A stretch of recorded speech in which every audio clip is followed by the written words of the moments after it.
Hi, नमस्कार, welcome to my YouTube channel. I am Deepak Kumar, welcoming you on my YouTube channel. और आज ये video है latest update about DLF the Arbour. Course extension road पे ये project आया था और इसने अपने आप में एक नया इतिहास रचा था।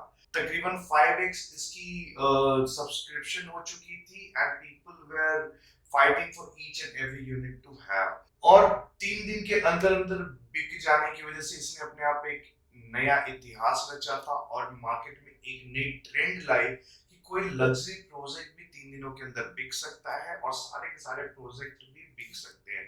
अदरवाइज इससे पहले क्या था कि लग्जरी हो चाहे नॉर्मल सोसाइटीज हो, वो सालों तक बिकते रह जाते थे। यहीं पे एक्सटेंशन रोड पे आपकी महिंद्रा लुमिनेयर की प्रोजेक्ट आई थी या एलिवेट की प्रोजेक्ट आई थी। इवन गोल्फ स्टेट भी सालों तक बिकता रहा था।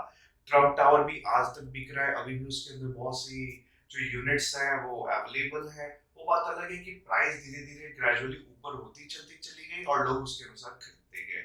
लेकिन पहली बार कोई ऐसा प्रोजेक्ट आया था कि कंप्लीटली जो सोल्ड आउट हो गया था। और इस प्रोजेक्ट ने सिर्फ बायर्स के लिए नहीं, मार्केट के लिए नहीं, डीएलएफ के लिए भी एक बैकबोन दिया। डीएलएफ का इससे पहले क्या था कि सिर्फ लो राइज फ्लोर्स आ रहे थे और लोगों को ये लगा कि अब डीएलएफ आगे नहीं उभर पाएगा और शायद डीएलएफ जो है अब खत्म के कगार पे है। और एक दो ऐसे डेवलपर्स थे जिनका नाम मैं नहीं लेना चाहूंगा, वो ये भी कहने लगे थे कि we are way ahead to DLF. DLF अब मार्केट में है नहीं, अब जो है हम ही हम है। और जिस तरह से उनके लॉन्चेस भी डे बाय डे आ रहे थे, लगभग यही लग रहा था कि सही में अब डीएलएफ भी धीरे धीरे करके जो पुराने जो डेवलपर्स थे, यूनिटेक हुआ, अंसर हुआ, वैसे कगार पे तो नहीं कहीं पहुंच गया हो।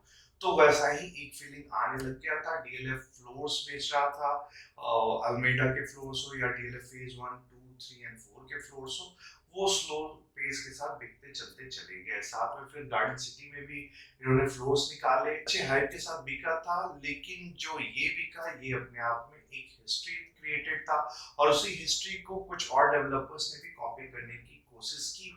बट ऑल सोल्ड का कोई भी बोर्ड नहीं लगा पाया। 60%, 70%, 80% स्टॉक जरूर बिका, बट एक्चुअली में आज भी वहां पे इन्वेंट्री है। और उसी तरीके से क्या हुआ कि इसकी रीसेल भी इमीडिएट बेसिस पे स्टार्ट हो गई, क्योंकि एक्सटेंशन रोड पे ये पहला प्रोजेक्ट था और तकरीबन 10-12 साल के बाद कोई अल्ट्रा लग्जरी डीएलएफ लेकर आ रहा था। तो एक 25 एकड़ की साइट जो किसी ने आज तक एक्सटेंशन रोड पे देखी नहीं थी गोल्फ स्टेट के अलावा। तो गोल्फ स्टेट में भी क्या है कि जरूर ग्रीनरीज बहुत ज्यादा है, आपको गोल्फ भी है छोटा सा खेलने के लिए, सब कुछ है उसके अंदर। लेकिन माइनस पॉइंट क्या है कि उसके अंदर आपको छोटे छोटे छोटे छोटे बहुत से आपको अपार्टमेंट्स दिखते हैं और एक साथ सारी दीवारों को टच करते हुए दिखते हैं। और यहाँ पे क्या था कि 3 टावर्स एक साथ आ गए और फिर 2 टावर रोड के उस साइड में था। और जो माइनस पॉइंट डीएलएफ आर्बर के अंदर रहा वो ये रहा कि इस पूरे 25 एकड़ को बीच से बाइफरकेट करती है एक रोड जो कि 24 मीटर की है। और वही रोड ने क्या किया कि प्रोजेक्ट को 2 पार्ट में बाइफरकेट कर दिया। एंड दैट इज व्हाई आज के डेट में जो रीसेल की जो डिमांड आती है वो सिर्फ टावर ए बी एंड सी की आती है। डी और ई में जिन लोगों को अलॉटमेंट्स मिली उनको उतनी प्रीमियम नहीं आज के डेट में मिल पाई है जो कि टावर ए बी एंड सी को मिली है, क्योंकि जितने जो एमिनिटीज थे, मैक्सिमम एमिनिटीज आपको टावर ए बी एंड सी के अंदर में ही है। It is something like in the small format of जैसे महिंद्रा लुमिनेयर का प्रोजेक्ट आया था, जिसमें से 2 टावर्स एक साथ है, फिर बीच में एक रेवेन्यू रोड है और उसके बाद से टावर एक अलग से 4 BHK वाला।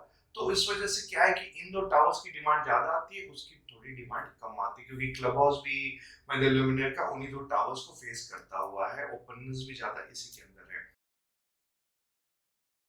लेकिन जब लोग खरीद रहे थे वहां पे कोई डिफरेंशिएशन नहीं था, A B C D E किसी में भी अलॉटमेंट दे दो, उस तरह की हाइप क्रिएटेड हो रखी थी। और आज के डेट में वो सिटी फेसिंग यूनिट हो चाहे अरावली फेसिंग यूनिट हो, हर की डिमांड आ रखी है और इतना ही नहीं, अच्छी खासी प्रीमियम भी हो रखी है। मोटा मोटा अब 1 साल हो जाएगा इस प्रोजेक्ट को और इस 1 साल के अंदर अंदर में ही आप देखो तो 1 करोड़ से लेके 2.25 करोड़ तक का प्रीमियम आ चुका है।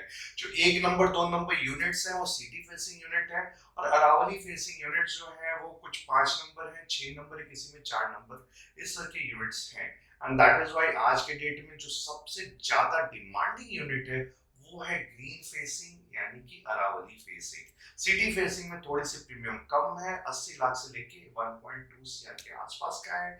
और जितनी जो अरावली फेसिंग की यूनिट्स है वो तकरीबन 1.75 सीआर से लेके 2.25 सीआर के बीच में है, as per the location of the placement of the unit. ऐसा डिफरेंशिएशन है रीसेल के अंदर। कंस्ट्रक्शन फुल स्विंग चल रही है, और इवन जो सौतेलापन, अगर मैं वर्ड यूज करूं तो गलत नहीं होगा, क्योंकि एबीसी टावर को जितना प्रीमियम मिला डी और ई को नहीं मिला। और साथ ही साथ इवन कंस्ट्रक्शन में भी अगर आप देखोगे तो एबीसी के लिए अलग कंस्ट्रक्शन एक कंपनी कर रही है, और टावर डी और ई के लिए दूसरी कंपनी कंस्ट्रक्शन कर रही है। जब ये प्रोजेक्ट बन जाएगा तो नो डाउट उस समय डिमांड काफी अच्छी होगी डी एंड ई की भी। लेकिन इधर पिछले एक साल से, या मेनली आपको पिछले 7-8 महीने से जो मेन डिमांड आ रही है हमारे पास, वो टावर ए बी एंड सी की ही आ रही है, डी और ई की नहीं आ रही है। तो थोड़े से जो लोग वहां पे डी एंड ई में खरीदे हैं उनको लग रहा है कि वो थोड़े से फंसे हुए टाइप से फील करें, जिनको शॉर्ट ड्यूरेशन में निकलना है। बाकी लॉन्ग ड्यूरेशन में अगर आप इसको रखोगे तो डेफिनेटली आपको हर टावर में प्रीमियम मिलना ही मिलना तय है। रीजन उसके पीछे 3 से 4 है। सबसे पहला रीजन ये है कि जिस रेट पे वो लॉन्च हुआ था उस समय ऑलरेडी 20,000 का रेट टच कर चुका था एक्सटेंशन रोड का। लोग ये भी कह रहे थे कि 22,000 पे प्रोजेक्ट भी कुछ आने वाले हैं, आएंगे। बट डीएलएफ ने क्या किया कि मार्केट जो एक्सटेंशन रोड की थी उसको थोड़ा सा करेक्ट किया by launching the product approx to 17,000। 17,500 में जब लोगों को अलॉटमेंट हुई तो बाकी कुछ जो डेवलपर्स थे जो 20-22,000 पे निकालने की सोच रहे थे, वो चाह के भी नहीं निकाल पाए, क्योंकि ऐसी कोई भी प्रोजेक्ट आज के डेट में है ही नहीं। इन फ्यूचर कुछ प्रोजेक्ट्स आएंगे, डेफिनेटली आने वाले हैं। वो ओवरऑल रियलिटी की मैं बात करूं या डीएलएफ की खुद की ही, वहां पे 2 और साइट्स है, वहां पे जो प्रोजेक्ट आएंगे, एक 29 एकर्स का उन्होंने आईओ से खरीदा था, और एक और अंदर में भी एक और साइट है डीएलएफ की। तो वो जो प्राइस रेंज होगी वो तकरीबन 30 से 35,000 के आसपास की एक्सपेक्टेड है। So the people who purchased at 17,000, 17.5, 18,000 तक भी जो लोगों ने खरीदा, आज वो प्रीमियम 20,000 से लेके 22,000 तक जब पहुंच चुका है, तो डेफिनेटली अगले 1-1.5 साल के अंदर अंदर वही प्रोडक्ट 25 प्लस पे भी ट्रेंड करेगा। लोग उस समय भी रीसेल में ढूंढेंगे, और जब ये पोजेशन हो जाएगा तो हम लोगों ने, जो हमारे पास बायर्स थे, उन लोग को उस समय विश्वास नहीं हो रहा था। हमने उनको बोला था पोजेशन तक ये 30 से 35,000 क्रॉस कर चुका होगा। लेकिन जिस तरह से जो आगे और लग्जरी प्रोजेक्ट्स आ रहे हैं, जिस तरह के प्राइसिंग हम सुन रहे हैं ओबेरॉय की या आने वाले डीएलएफ की, मुझे लगता है कि यही प्रोडक्ट 35 या 40,000 भी टच कर जाए तो it won't be a big surprise.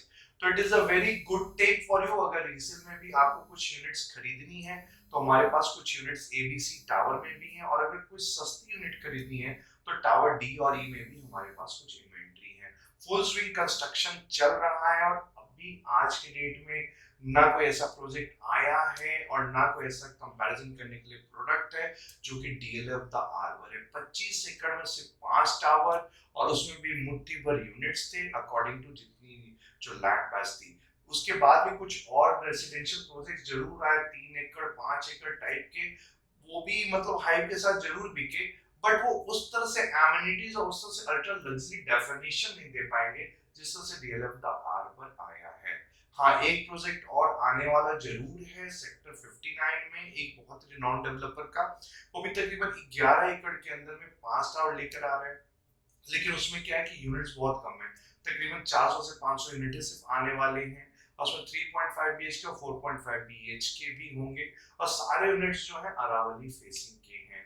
तो वो उस लॉन्च में अगर आपको पार्टिसिपेट करना है तो भी आप मुझे कॉल कर सकते हैं, जो नंबर आपको वीडियो स्क्रीन पे दिख रहा है, या अगर आप डीएलएफ द आर्बर में रीसेल में देख रहे हैं, then also you can call me out, ये जो नंबर आपको वीडियो स्क्रीन पे दिख रहा है। तो so this was all related to the latest update of DLF the Arbour, the best product जिसने मार्केट में लग्जरी की डेफिनेशन चेंज कर दी, और जिसकी वजह से इवन डीएलएफ का परिवाना भी अच्छे खासे हाइप के साथ बिका था।